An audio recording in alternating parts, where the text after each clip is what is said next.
IDX TV. I'm Hannah Jackson here at the Retail Supply Chain and Logistics Expo 2023 at the Excel London. And I'm here with Steve Brown from Mastercard. Lovely to have you, Steve. Thank you, Hannah. Thanks for the invite. Lovely to be here. Thank you. It's great to have you here. So, first of all, are the expectations what you wanted them to be? Are you looking for, has it been good? Yeah, it's massive, right? I don't know what I was expecting. I wasn't expecting anything on this scale. Like the sheer number of vendors, the different ideas, the cosmetics. Have you been that way? It's crazy. So yeah, the scale is huge. And I've been to a few events at Excel, but I think this is one of the biggest for the sheer number of vendors. Yeah, it is bigger and better than ever before, isn't it? Which is what we like to see. So tell me first of a little bit about Mastercard, yourself, your role there. Yeah. Of course. So I work within our Cyber and Intelligence Solutions team. My team are responsible for all our cybersecurity and operational resilience products. And what that means is looking at how Mastercard are impacted by issues of cybersecurity and operational resilience, taking that learning and then going out working with businesses, small, medium and large, financial institutions, governments, all types of different merchants, to be able to help drive cybersecurity, drive resilience throughout the ecosystem. Because we at Mastercard are the enablers of digital commerce, so then we're duty bound to secure that ecosystem, and to be able to do that, to be able to utilize that unique position is what we're all about. So what are you most looking forward to? Today? Seeing some of the more entrepreneurial merchants that are out there, some of the new ideas. I've seen so many robots already. I'm quite intrigued by a lot of that from a personal point of view, but from a security point of view. So I'm all about automation where it's right and proper, but as long as there's some security behind it, then that's what intrigues me. So to speak with a few of those that have got the robots dancing around and delivering things and find out what the security is behind it, that's my passion. Yeah, it's so interesting. What's your main aim in being here? Main aim is to hopefully build education and awareness around cybersecurity. What are the threats and how can Mastercard help? So often people think, what are Mastercard doing here? You're a credit card company, but we're much more than that. We're a technology provider.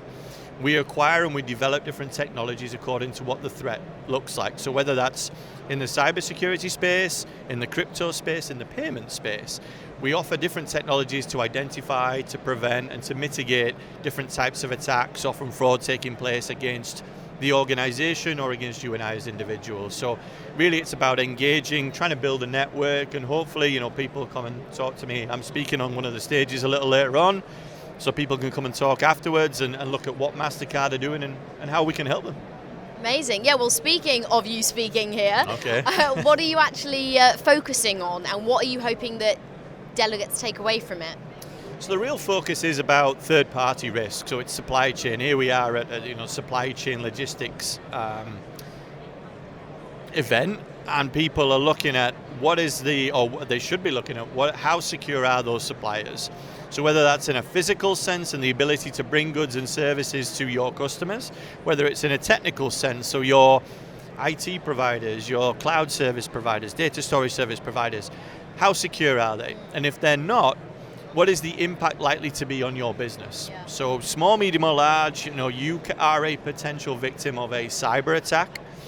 You can do all you can to protect your own organization, whether you're a small, medium enterprise or whether you're a multinational corporate. But if you don't protect that supply chain, if you don't perform that level of due diligence of your suppliers, they're prone to an attack. So it's about working with them, sharing with them the findings that you have, driving that resilience, because you have an ulterior motive, right? If your suppliers are more resilient, you as a business are less likely to be a victim of an attack. And again, you can provide goods and services, your brand reputation grows, you can demonstrate to customers that you value the integrity and the confidentiality of their data. So really, that's what we're here to try and assist with. And we're going to need more of that moving forward, because it's getting worse and worse out there when it comes to cybersecurity. Not as in, the attackers. So it's your job is even more important than ever. Yeah, hopefully the security is getting better. The security's getting better. But you're right. The types of attacks, the cyber criminals, the organized crime groups, now hostile states who are operating because they want to get at what they value the most, which is our data.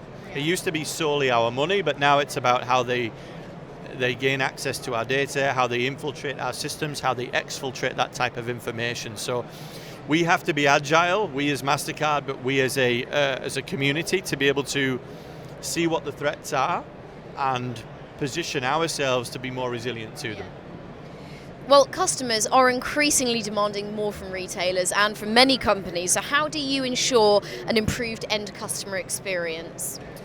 So for us at Mastercard, it's really about providing the right amount of friction. Everyone wants a smooth journey as a customer. You know, whether it's on my journey here, buying lunch, getting on the Elizabeth line, I want there to be a smooth journey, but I want there to be enough friction that I'm sure that my details are secure. Not just at the point of payment, but right throughout. So in transmission, where is my data stored by, TFL or by Pret or whoever I bought my sandwich from? I want that security. So if I spend over a certain amount, I don't then mind that I have to input my PIN or I have to, go through some multi-factor authentication, because in my mind, and certainly as a security professional, that gives me some solace that those vendors value the confidentiality, the integrity and availability of my data. If there isn't that friction, then yeah, you might have a smoother journey today, but the risk of compromise of your details is greater tomorrow. Yeah. So what's your biggest focus then this year and moving into 2024? So our biggest focus really is building awareness. You talked before about the need to be agile and the fact that the threat is ever changing. Criminals are getting better at what they do. They're performing better levels of reconnaissance of our supply chain. So again, we have to be more agile. But now it's about more than just cyber security. It's a systemic risk that we all face. So whether that's physical, so the ability to move goods and services, whether it's technical, the provision of your IT services, but there can be others, geopolitical impacts upon your suppliers. So if the Russian invasion of Ukraine, and how does that impact your business, both from a political standpoint, but do you have suppliers in Ukraine who are impacted by the war? Do you have colleagues and staff in those areas? So how can you work together to be able to identify that risk and mitigate it? And at Mastercard, we're really focused on ESG, environmental, societal and governance risk. So you have a social and corporate responsibility, not only for your own organization, but to ensure your suppliers are conforming to the same standards that you want them to. So, are they, we're all about a priceless planet and ensuring a carbon neutral footprint, but if you've got a supplier who's burning down the rainforest, that doesn't really help your ESG credentials. Same if you're looking at gender equality and reducing the pay gap to ensure parity. If you've got suppliers who aren't doing that, it undermines your credibility and reputation. So we're really focused on going beyond the cyberspace into that systemic risk assessment. So just expanding on that then, what other elements are you trying to achieve with, in relation to ESG credentials? How else are you trying to hit those? So we're looking at, and particularly in the news at the minute, so events such as forced labor. If you want to ensure parity and inclusive or have an inclusive workforce, you want to ensure that your suppliers are doing the same and they're not employing forced labor at the time, or they're not taking advantage of people in different walks of life. Similarly, from an environmental perspective, we're all about that priceless planet. We have pricelessplanet.com where you can go on, you can measure your carbon footprint. But again, for us, that's an integral part of how who Mastercard are and how we're perceived in the community. Our social and corporate responsibility to help this planet improve, to be able to almost regenerate from the damage that we as a population have caused. So we can drive that forward, but again, if our suppliers aren't doing that and they're setting fire to the rainforest or doing things that are anti what we believe in, then again, that undermines our message. So huge part of the assessment that we're carrying out. I like to think we're leading that fight and certainly very vocal about it. And again, I'll be probably touching on that on stage later on. So apart from all that wonderful stuff that you guys are already doing, what else sets Mastercard apart from other service providers? I think it's our unique position within the ecosystem. It's not good enough for Mastercard to utilize that position to benefit ourselves. So we see we're probably one of the most attacked companies in the world from cyber criminals, but thankfully, touch wood, one of the most successfully defended. And we use that intelligence to help be more resilient ourselves, to protect ourselves, to see the different techniques and tactics that criminals are using, whether that's cyber criminals or fraudsters. But to be a better part of the community, we have to share that. We want to share that best practice. So sharing that intelligence with others. We've acquired a number of different companies recently in the cybersecurity space, in the crypto space, that gives us the vehicle to be able to perform assessments of financial institutions, of merchants, of governments, of whoever, so that we can identify and prioritize the risk to those organizations, but also help them mitigate it. Yeah. Because it's no good me telling you that you or your business is good or bad at cybersecurity. You want to know, well, why and how can I improve? And that's a big part of our mission now, is to go out, be an active part and a credible part of that community. Well, when it comes to sustainability considerations versus increased customer demands, i.e. faster delivery, everything faster returns, how do you balance consumer expectations? You just nailed the word there is balance, right? And because of the ever-increasing sort of media and public awareness of sustainability, I think there's a little more,